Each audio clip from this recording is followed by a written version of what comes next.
Hey, what's up, everybody? Welcome to your friendly neighborhood podcast. I'm your host, Nishan, and today we have Big Bo from Big Bo Productions. What's going on? How are you doing today, man? Oh man, I'm great, man. Just feeling good out there, That's what's up. So for a lot of us that don't know, or some people that won't know exactly what you do, can you explain like what Big Bo Production is and what you do? Yeah, Big Bro Productions just videography. Okay. My own little independent thing I'm doing. Started on the bottom. A lot of people don't know who I am, so Yeah. And that's the problem, I guess, these days. Everybody's picking up a camera and and it's kind of like swimming through them, like look at me. But I'm pretty much a small little videography company. Okay. I'm solo, pretty much. Yeah. That's pretty much trying to make my name in here, and I'm actually trying to do that. Okay, cool. I can see like from the equipment for like your drone, your Canon ES. How did you, I guess, like how did you stumble into, or how did you decide like this was going to be one of the avenues that you were bringing income into, like your household and stuff like that? Oh yeah, well, originally I had some of this equipment because I was doing like drone real estate. Yeah. So I was getting paid and had high-end equipment and everything. But over the years they came out with new drones and everybody and their mama got a drone now. So then one day the phone calls just stopped coming in for service. So I was like, damn, I got to do something, man. And one of my buddies was like, bro, like, you rap too. You know what I'm saying? Like, what you have, you could do music videos with. And I was like, yeah, you're kind of right. And me getting older in the game, because I'm an older cat, I got to a point where I just want to be irrelevant in this stuff. So I said, you know what, let me try it. Yeah. And I actually tried it, and I liked it. Just like everybody else, I was starting from the bottom, so I didn't even know what I know now to get my editing done. So it wasn't easy, but it was the beginning. So you kind of just took the area of just like trial by fire. Like, I'm gonna just hop into it. Like, I'm not gonna worry about anything. It's just like, yo, let me do my thing. Do you see that as like a strength of yours, of just like not even having like that? I guess some younger cats will have the hindrance of like, oh, I'm not too sure, blah blah. You seem to have that. Oh, you know what? I'm gonna figure it out no matter what, and make it work out. Is that like a big factor in how all of this kind of plays out for you? I think a lot of times what happens is the intimidation and lack of knowledge. A lot of people don't want to show people the tricks and ins and outs, how to edit, things like that. I actually started on a phone. Really? On a phone with an app, and I was recording myself and my homies and stuff that rap, and I started editing and trying. I was limited on a lot of functions, but that's how I started, and I love the fact that I was able to create something even though it was small time. Oh shit! And that's what actually inspired me. I started off like that, and then eventually I had jumped up to a better camera, and then I want to jump into actual software. Yeah. And just like anybody else, like I said, I didn't know where to start off clicking on stuff. So I watched 1 billion YouTube videos, and I wound up getting self-trained, man. I mean, I call people up, I got little hints here and there, but a lot of people didn't want to show me nothing. I had to learn it myself. It took me over a year. Oh shit! Okay. But you know what? I'm self-taught pretty much. I mean, a lot of stuff I've learned. But that was just the drive I had because I love creating. Even though I do music, I rap too. Yeah. And any rapper could tell you this out there that raps, they love creating stuff. Yeah. And just because I don't be rapping like that no more don't mean it ain't the same perspective as creating. Yeah. So when I create something and I'm starting to see that what I could create, it stuck on me. And I said, you know what, man, one of the biggest things about doing these videos, until the day I die and I leave this earth, God forbid it don't happen no time soon. Yes, sir. But, one of the biggest things for me I said was those videos are forever. Yes. So whether I go and I pass and, these videos are quality and they hit and they go viral, it's there. To this day, it'll be 20 years, they'll still be playing those videos. And I put a stamp in my mark in hip-hop culture, you know what I'm saying? And it's there regardless. Man, that's beautiful. I'm kind of getting like goosebumps listening to it's you. Real. Like, I'm born and raised in the Bronx, man. Born and raised originally in New York, you know what I'm saying? I'm an old cat out here. I'm born in 76, so I'm just be 44. I ain't ashamed to say that, you know what I'm saying? There you go. But it's just, I have a lot of knowledge, man. Yeah. And I grew up and I watched this birth of hip-hop, breakdancing, graffiti, man, you name it. I was there from the start. I saw it elevate to the way it is. I was that little kid breakdancer that you see in B Street. Yeah. They were little. Like that was me. I was doing all of that, and I watched it evolve. And then I rapped myself at one point. And then, like I said, man, I'm a real big fan of the culture. Okay. And I love what the young kids are doing this day. I'm not one of them OGs where I be hating on them and stuff. Don't get me wrong, like some of that stuff is trash, but I love what they're doing out there and I support them. So there's a lot of videos when they get a chance, they can see I know how to do a young culture, style they like and everything. So that's a little bit about me, you know what I mean? I just, like I said, I'm from New York. I've been in Cali a long time. I know everybody out here. So Yeah. I just love doing this. I love creating, and I'm at a point now in my life doing this where I'm actually really good at it. So that's why I invested, and I went and got an expensive $1,400 drone, $1,500 camera, $700 Ronin, $400 lighting. Now I did all of that, man, just because I felt that it was time to start investing into myself, and I really was, how you say, confident that I could do this, and I'm displaying that. And I think that's another thing is people are afraid to take that extra push and invest because they're like, what if it don't work? And trust me, I thought that a billion times. Like, if it doesn't work like that, I don't waste all this damn money on it, and I got to find something else to do. But that's one of the things, you can't be afraid of failure, man. If it don't work, it's not the end of the world. It just means either you make adjustments or you find something else that you're good at until you find it. And that's exactly what I did here, man. I keep looking at it because I don't normally have it like this. I'm looking at it like, that's a nice display. But I invested in it because I'm very confident in what I do. And I know at one point I already proved to myself I was good enough, so it was time. So I'm not even done, man. I'm going to be getting more stuff. But for what I got right now is what videos that everybody see, this is pretty much what's pushing it out. So, I mean, and a little advice too, I mean, you don't need a $8,000-$10,000 camera, Red Dragon you see everybody with. To me personally, I mean, it's dope, don't get me wrong, but those are the kind of stuff to me you can shoot movies with. If anybody know Voice Too Hard out there, shout out to Voice Too Hard. That's my guy. I watch him a lot. He messes with Sony cameras, you know what I'm saying? I think the Sony 3 he has, that's like a $2,300 camera versus an $8,000 camera, and he's pushing out good stuff. You know what I'm saying? I got the Canon 80D, and that camera pushes out good stuff, quality stuff. It's just how it's used. You know how it goes, man. It's the man behind the camera, not really, you know. So I'm gonna let you talk. No, definitely. No, you're doing what I need you to do, definitely. Because I just try to educate, man. I don't see too much content out there when people do get interviews and they talk about music or equipment or just this avenue, the videography part. There's a lot of people that just want to hold the sauce and they don't want to share info, things like that. I'm not one of those. I'm one of those. If I'm too damn busy, somebody gets at me for a video. I know somebody out there is really good in potential. You're gonna shoot it to I'm gonna hit them up and say, hey, you want some money? That's how I've always been. Because at the end of the day, they can't do what I do and I can't do what they do. You feel me? Absolutely. So when it comes down to creating and getting it on the board, let me downsize this real quick. You know saying. When it comes down to creating and getting on the board and chopping up, you know, making your cuts and everything, like all this right here, everybody's different. They do their own thing. You know what I'm saying? So I don't hate on nobody because at the end of the day, they can't do what I do, and I can't do what they could do. So I have no problem sharing the sauce. You know, somebody calls me, I was like, Bo, man, how you do this, man? I'm like, man, put me on the live, I'll show you. Because it ain't nothing. Like I said, I have no problem sharing the sauce. I didn't get in this business to be stingy. And a lot of people be like, Bo, don't be giving information. You're giving the game away and everything. But they're gonna get it from somewhere, regardless. Definitely. But I understand them out there because it took me. I've been doing this probably about almost 4 years now. So it took me about 4 years of self-learning. So you don't want to give game to somebody of 3 years of game in an hour. Versus all that work you had to put them in. You got to make them kind of go through the challenge of learning. Don't give them all of it. You know what I'm saying? So I don't mind giving them a little bit when they get to some real critical stuff. I'll lead them that direction, but the rest is up to you. I can't sit there and give you everything I learned in 3 years that you could learn in 6 months, maybe less. Definitely. You know, and I don't mind sharing, but like I said, I got to let some of these people walk that path. It's like paying your dues in this rap shit. Absolutely. If you ain't paying no dues, you can't be where you need to be at. So you got to pay dues. You can't just skip over everybody and get up here. And that's what everybody want to do. Don't get me wrong, but I got to make them go through that. You know what I'm saying? And I think that's like really important in that aspect because coming from my perspective of like doing music, like producing or something like that, or like rapping or whatever, it's like you start from like, oh, I want to do it. And most people, and I would say like I think what I've been told from my older homies, they're like about 80 to 90% of people are going to be like, oh, I want to do this, and then they drop it off and let it go in like 2 months or something. They lose interest. And then that rest 20 to 10% is just like, no, this is it. And then really it goes down to like the 5% of like, oh, they invest in themselves. And I think that's really separates a lot of people from, yeah, I do this as a side hobby or a side hustle to like, nah, this is one of the things that I do, and I do it well. And I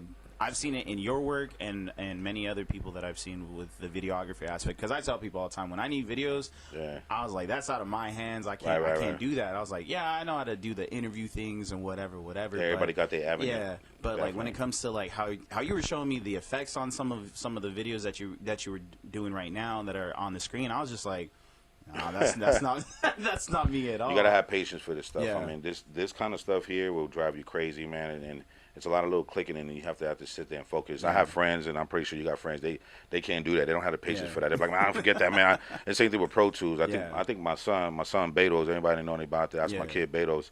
He's kind of like the same way. He doesn't have patience for stuff like that. Yeah. He wants one of us to learn it and then show him, which is cool because he's running the whole thing on his end. But you gotta have the patience for this. If you don't have the patience for this, it don't click.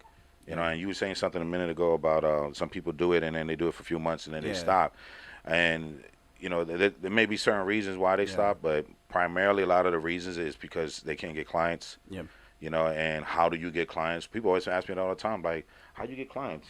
I didn't have a catalog at one point. So, I was like, you know what, let me shoot all my friends. All my friends rap. Yeah. So I was like, hey, let me shoot a video for you. You ain't got to pay anything. I'm just trying to get right, learn this stuff. Get your portfolio up. All you doing is not wasting, but losing time. Yeah.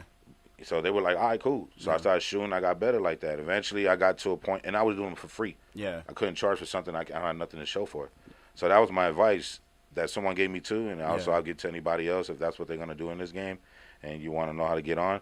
I would you're going to have to sacrifice and shoot some videos for free until you get better. It's like internship in a way, you know. Definitely. And you're not gonna have a dope ass rapper out there that got mad clout. They're gonna say, okay, you can shoot it because he's gonna go off what you could do, and he's like, you're not ready. Yeah. So the best thing is start low, get good, raise yourself up to a point where now you could have those big time rappers looking at you like, yeah, I'll fuck with you. I don't know if I could curse or not. No, you good. But you get what I'm saying, you know what I mean? Like, and that's what I did. Yeah. I started with them. I got real good. My catalog started getting better. The more I shot, the better I got. Yeah. Until one day somebody started offering me money. And I didn't even ask for money, so I was like, okay, I guess I'm good enough. They're saying that. They saw the value within like what you brought to the table. And I started low, to be fair, because I felt that I wasn't where I needed to be at. We charging people $500-$600. That's ridiculous, you know. So once I got a little better and better, and I started seeing that I'm elevating, then I was like, okay, now I'm ready for strategy number 2. And I'm giving some sauce away. Y'all better pay attention to this right now, okay?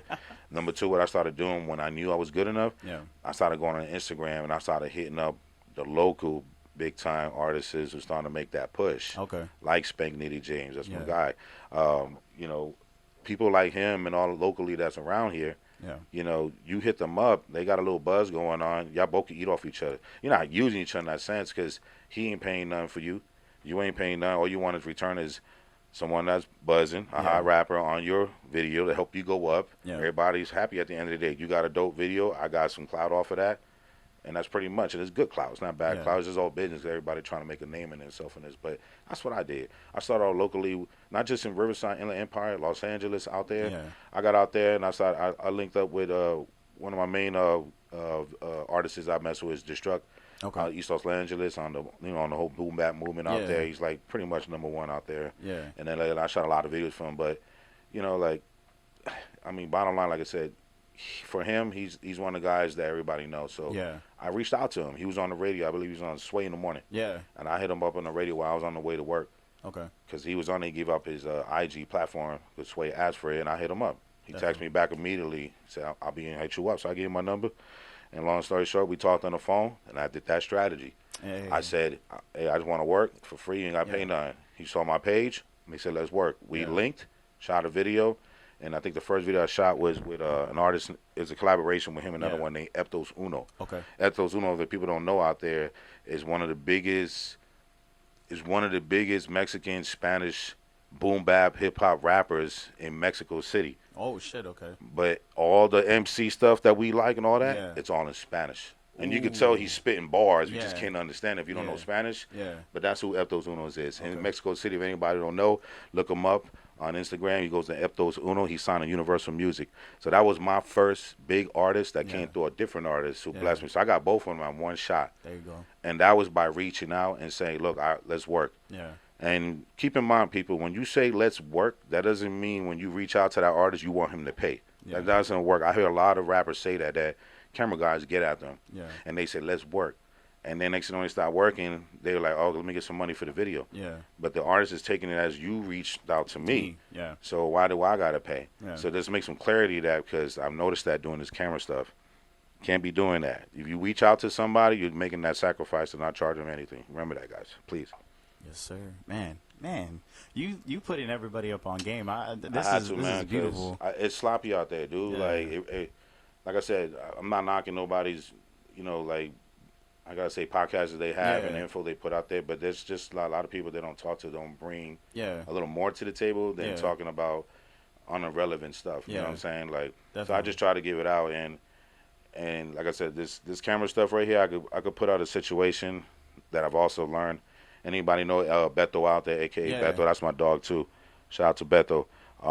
One of the things I'm learning doing this stuff is, you have a lot of enemies. Yeah. Not me, or him. Yeah, somebody. But just gangs, local gangs that don't like each other. Yeah. You may have some rappers out there that don't like each other for whatever reason. You know what I'm saying? Like, not on no hip hop battle stuff. Like, they don't like each other. Yeah. And one thing I learned, I just went through this recently, is I had one artist that I work with.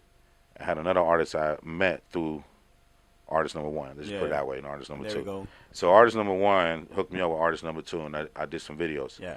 Well, artist number one, something happened, how to fall out with artist number two. Yeah. So artist number one tells me on a phone call he doesn't want me to do business with this man no more. Yeah.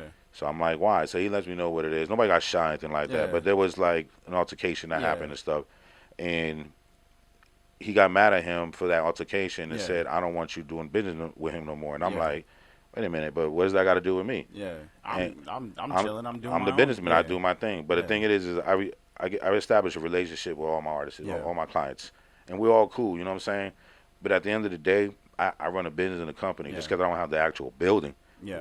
This is the building right here. Yeah. But just because I don't have the actual building don't mean I don't take this serious. Yeah. So absolutely. artist one, they didn't want me to deal with two and said to cut them off.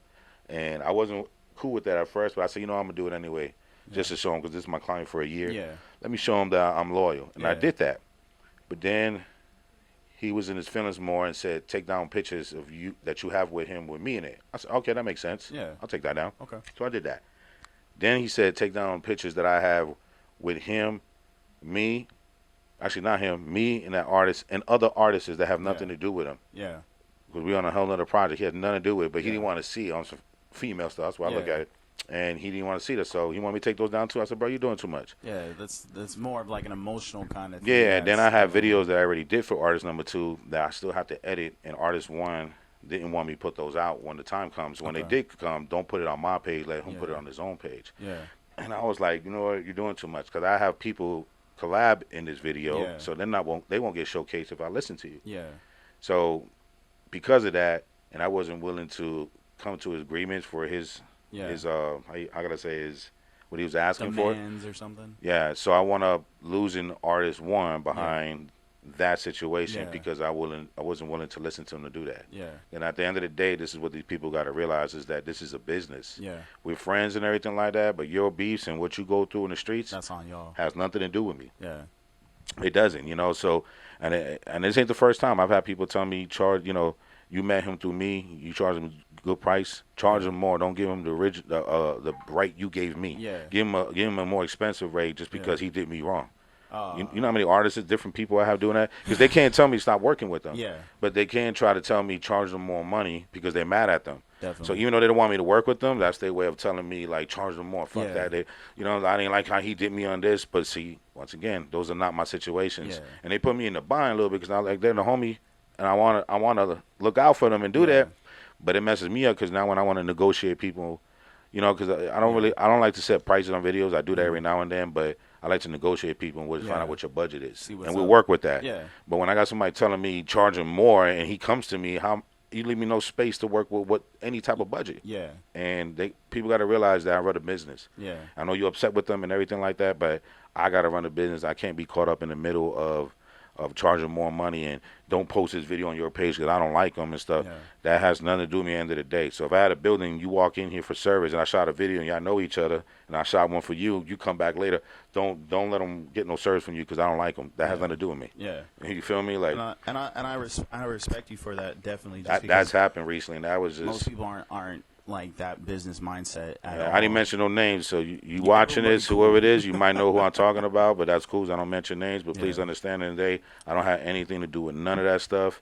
I don't get involved in any of that. It'd be different if I used my dog and I knew you like 20, 30 years, Yeah. and you had a fallout with that dude, Yeah. and you said, hey, man, talking to him, messing with him, say less. Yeah. You're my man. I've been knowing you 30 years, but I've been knowing you 1 year, my nigga. Like, you expect me to just be like, give you that much loyalty that I'm just going to drop everything that you're asking for? I can't do that, man. This is still a business at the end of the day. So I want to put that out there so people can understand that you are going to run across that if you try to do this type of stuff. You're going to get people get mad and want you to mess with this individual. You just got to be clear and let them know straight up from the jump that, you know, you don't have anything to do with that. You don't get caught up in that. Don't get mad if I work with this person because you don't like them. This is just business. And I do have a rule. You don't have to listen to me out there. You could get killed on your own or bring drama and maybe you don't get killed, but you get beat up. Yeah. And when it comes to them dissing each other, Yeah. like kind of like the Chicago drill stuff, you see how they just dissing each other, dead homies and all that shit. When it comes to that type of stuff, and if I got gangs around here, because I know all the gangs around here, Yeah. and I'm cool with all of them, but when I get them dissing each other, and they're like, fuck you, and I'll kill you, and it's on that type of music, don't call me for that. Yeah. Because I don't instigate, I don't want to be a part of that. Because I'm just going to instigate to them seeing videos, antagonizing them, get mad, and that's my video that's making them be like, I want to get them now. Yeah. I want to be a part of that. So that's the rule I do have. They know that. A lot of people know me out there.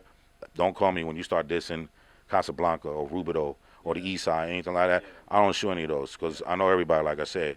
For my safety, to put it out there, because I'm real like that, I'll say safety, and you know wrong being scared, you know what I'm saying, is I got to still walk around here and conduct business. Yeah. So you got to let them know out there straight up that I don't support that Yeah, definitely. off the bat, because you'll fuck around and hear the song later on, and you say, yeah, I'll do it, and then you hear it, and they're like, fuck this set and fuck that set, and you got to shoot that video. Like, oh, shit. Like, that's why I tell people, what's the song about? Let me hear it. You know, so you got to ask questions. It's okay to do that. Yeah. But, you know, that's just me. I mean, you don't have to take my advice out there. They can do what they want. That's just something that I do, because I just like to sleep good at night and be able to know that when I go out in these streets and do my thing, I ain't got to worry about nobody doing anything to me.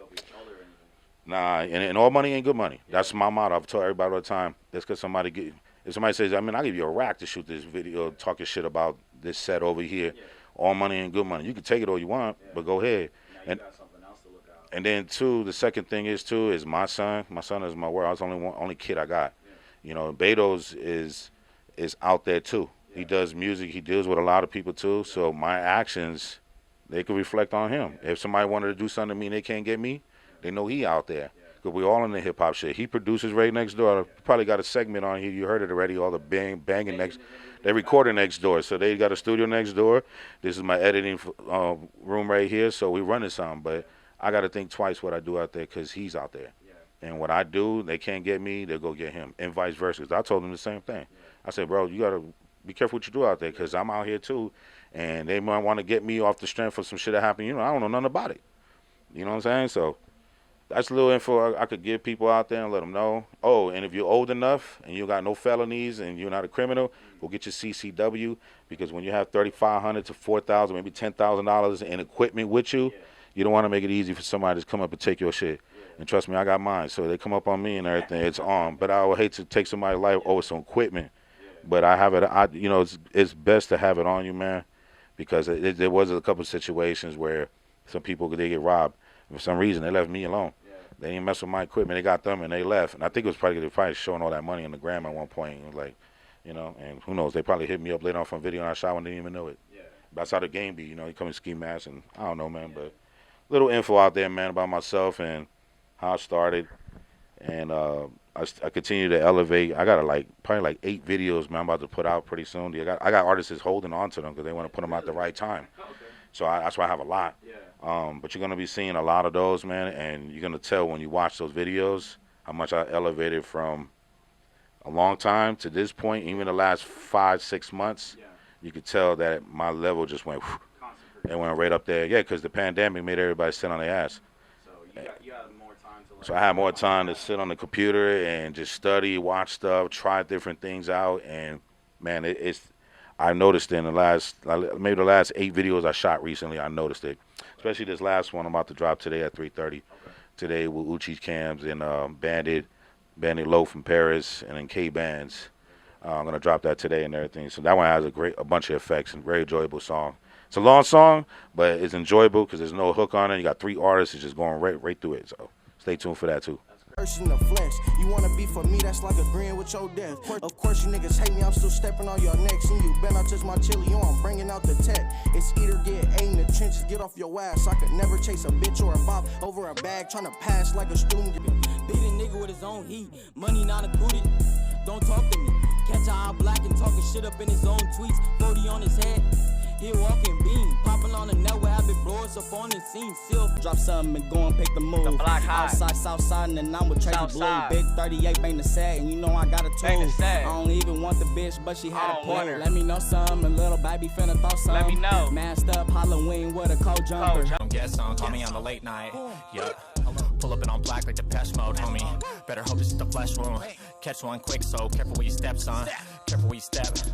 I can split a match through the eyelid of a needle with a blindfold.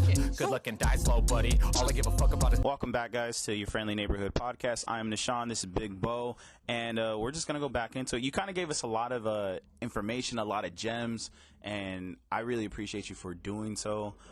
We have, I would say, like, we have a pretty moderately young crowd, and also we have some like older folks in our sense around your age and stuff like that. So I want to say thank you. You said old folks. Now check this out. Not to get offended. I get tired of people using the term OG and not in the right sense. You know what I mean? Just because you're an older cat don't mean you're an OG.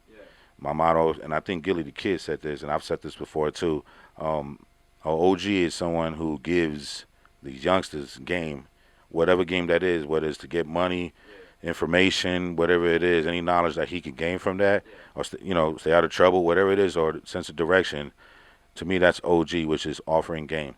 It's not original gangster and all that. It's offering game. It's what you can offer to these youngsters out here when you do run across them. You know what I'm saying? So OG is offering game. Just like Gilly said, offering game is not just because you're just OG. Because if you're OG and you ain't giving no knowledge or nothing, you ain't shit. Pretty much, you just the old ass cat that they're gonna call you. Just the old ass nigga. Yeah. But you know what I'm saying. But OGs, that's their job is to give information. That's what to offer information. To depart wisdom on Exactly. So that's why in this interview I gave so much information because I'm an OG, and that's what an OG is supposed to do, is give information for them out there to help them, and that's OG. Man, see, like, you just gave me another whole perspective and another definition for that. My job is not to control the young culture in this shit, man, but is to guide them. Whether you want to take that guidance or not, you don't have to. But if you could take the information, give them, and guide them, and if one takes that guidance and does it, I felt like I did something in somebody's life. Because we already walked this path and went through a lot of bullshit, you know. Even though it's different now with technology compared to what it was before. But just because I'm older, I'm all in the loop in this shit. I love technology. I love what's going on. So I'm older, but I know what the fuck going on. You know what I'm saying? Man, and I appreciate just you giving us that knowledge and that wisdom, just because growing up, for my personal self, like I listened to, like, I was always around like my dad, my uncles, and my grandfather. So like by the time I hit high school, I was already thinking like, oh, I need to figure out like what I'm gonna do for types of jobs and this and this and this. And it's so cool that you you said you started this about 4 years back. You were around that time you were 40. Most people at 40 would have just been like, nah, it's too much of a risk or whatever. And seeing you just like, oh no, I'm gonna do it. I'm gonna make it work. You give me hope in the. Well, because at 40, you know, I was like, you know, I rap still, and I still rap. I just don't really do it like I used to, but I pop out every now and then. But when I got 40, man, I was like, bro, like, I got to do something, because you can't rap forever. I'm not Jay-Z and none of these long-time niggas, but I was like, you know, I got to do something. I can't keep doing this because it's getting older. So I said, you know, if I pick up the camera for me, because one thing about me as an artist, when I was doing my thing, I wasn't in it for the money, but that's the bonus. Yeah. And if you have a passion for something you love to do, like, I try to stop. Even when I was younger alone, I think I was probably like 30. I was like, man, fuck this. I'm done with this shit. I'm getting old. And you if you love this and it's in you, you can't. I found myself picking up the pen and still writing. And I'm like, what the fuck am I writing? I don't even do this no more. And that's when I realized at 30 that it's still in me. It's in me, and it's not for money. It's something that you love to do. So at 40, I loved hip hop and the culture, I wanted to be I want to be relevant in this shit still. But how can I do that? And when I started picking up the camera, and I didn't realize that I was being relevant by doing that, I just found something that I enjoy at my age because I'm a little older. And I said, you know, I actually like this shit. And I got into it. And the next thing I realized, I'm like, damn, I am relevant. I'm still in it. And that's the thing. This thing could lead to more than just music videos. You can shoot skits, which I've done, movies, commercials, anything. As long as you got a camera, to me, you always stay in business. That's just my opinion. You know, but you got to have a hustle drive too. It don't come easy. You got to get out there and work. You got to get out there and bug people. If you sit back and go social media and put it in your story and say, I got a $100 video special, you know, hit me up. How's everybody supposed to see that? Just the ones that follow you. You got to bother people. You got to like touch them on the shoulder, like, hey, and even if you don't know them, hit them up. I mean, what you got to lose besides them telling you no?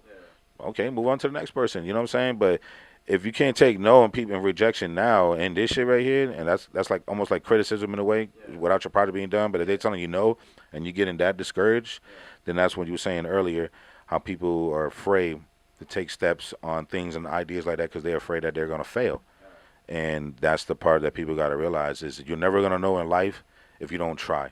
You don't want to live 20, 30 years down the line and say, damn, man, what if the fuck if I actually try? I probably would have made it, man. And you never try, so you never found out. So it's good to try and find out. And if it doesn't work, at least you can say, I tried, it didn't work. Move on to something else.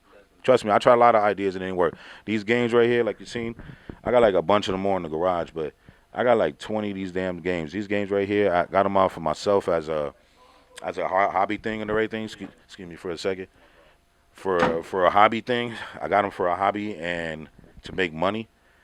And I got in a position where one day I just said, I'm going to put them in stores. And I put them in stores. Made money off them.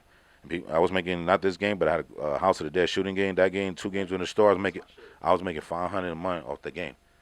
So I was like, yo, that's dope. Then it worked, but it was a lot of work because the games were far. So that's gas. And then they get jammed. They put pennies into the kids. And they call me out. It's not working. Then I got out of that, got on the drone shit. The drone was $500 per house. I was making like $1,500 in one day. That was like drug sales in the streets, but legal shit. Then that slowed down. Then I jumped to this, and this is where I've been at the last 4 years. I've been right here. But these are the ideas I'm saying. Like, you can't be afraid to. And don't get me wrong. I bought these games. I invested money. I made some money, and I ain't gonna say I lost any money because I still have the games. But that's the problem is startup money. People don't have startup money to do ideas like that. And then if you do have the startup money, they're scared to take that loss because that's all they have, and they're scared to take that chance. Would it work? Like you hear all the time. You got to actually try. And fortunate for me, I was in a position where I had money, and I was able to start off, and that's how I was able to do this. And I realized, oh shit, it actually worked. It was working. I was making money off the idea. So that actually rubbed off on my son that's next door, Betos.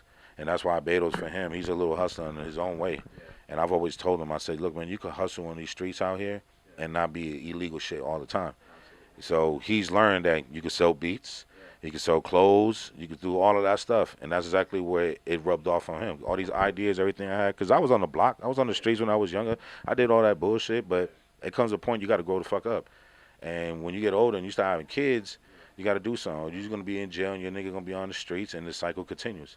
So, you know, I was like, you know what, I gotta do something. And I straightened up my life and I got into ideas, and he's been raised in the studio with me and see me do these ideas along the line. It started rubbing off on him. And he realized that I could do things and not get in trouble trying to make some bread. You know what I'm saying? So not all kids do that shit. You know, don't get me wrong, they do their thing and everything, but just like I was saying, guidance, I could get to youngsters, the same thing with my son. I can't tell him what to do. He's 23 now at his age.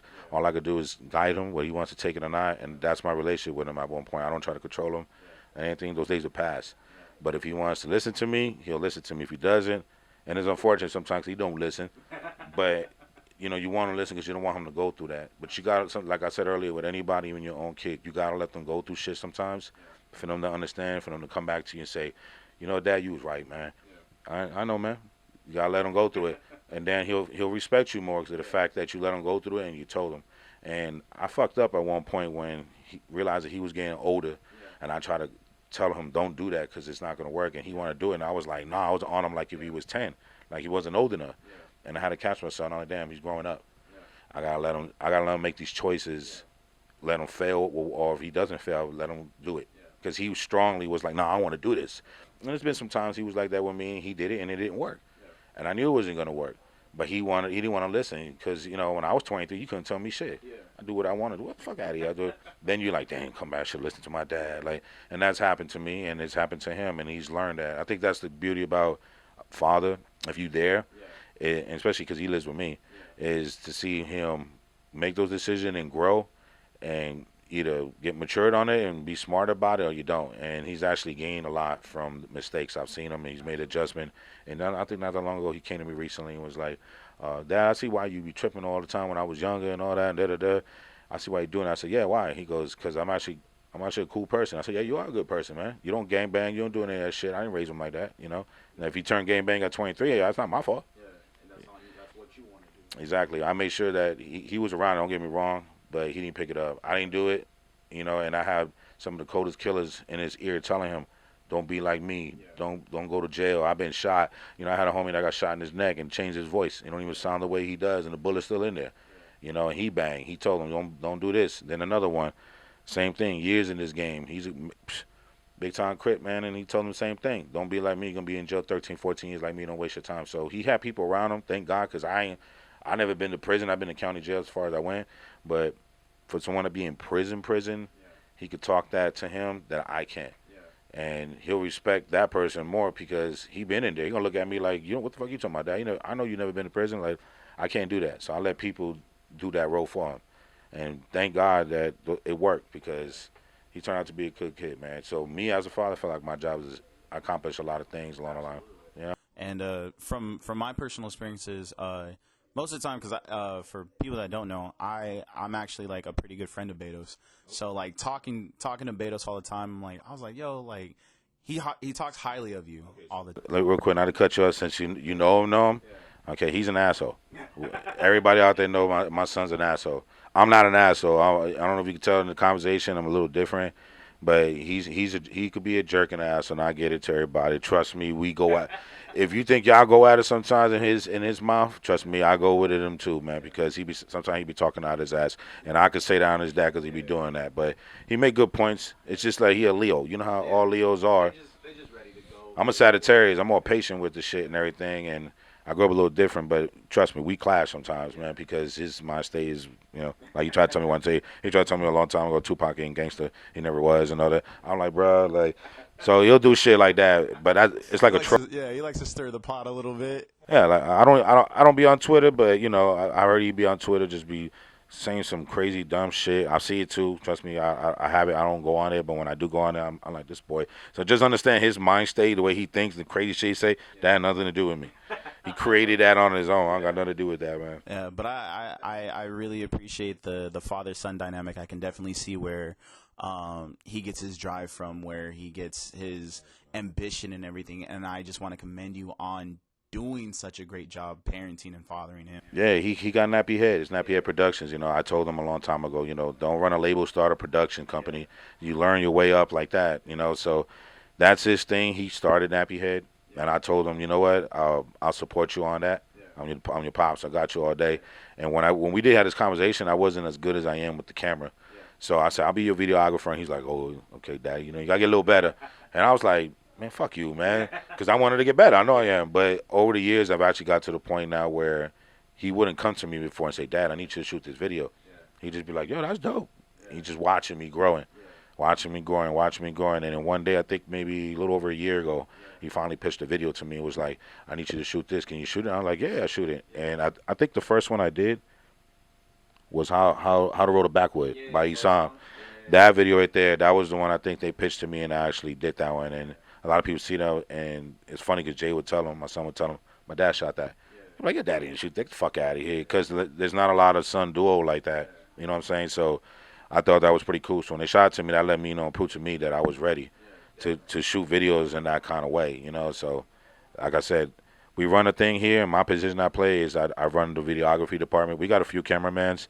I'm not just the one. I do all their videos, but it's never too good to just have one cameraman. I think any label or production company should have several cameramen. So I'm one of, I'll say maybe 3 that we have in our camp that we'll go to for videos, because sometimes there is videos I can't shoot what they're looking for. Yeah. So we'll go to one of the other cameramans we have, call them up and have them shoot those videos. So my role, I just play my role as the video dude on my end. Let me know what you want. I come in, I do that. Everything else, Beto runs and his team runs. It's wonderful. That's beautiful. So I'm gonna bring this episode to an end. I just want to say thank you for allowing us to have a bit of your time. If there's any social media or anybody or anything that you want to shout out or just impart onto us, please plug yourself, plug in whoever else you would like to. Cool. If anybody's interested in finding my page, I'm at Big Bo Bronx NY IG on Instagram. YouTube, you can find me at Big Bo Bronx NY as well on YouTube. And you want to find Nappy Head, you can find him as well on Instagram on the Nappy Head Productions, as well as Jay Betos as a producer, my son as well. We got Esound 415. Shout out to he's one of our other artists we have. I think that's pretty much it, man. Like I said, I already sent mine and his. Yeah, we're good. We good. We're good. Solid. Yeah. All right. Thank you so much again. Guys, this is your Friendly Neighborhood Podcast. I'm your host, Nishan. This is Big Bo, and we are out. Peace.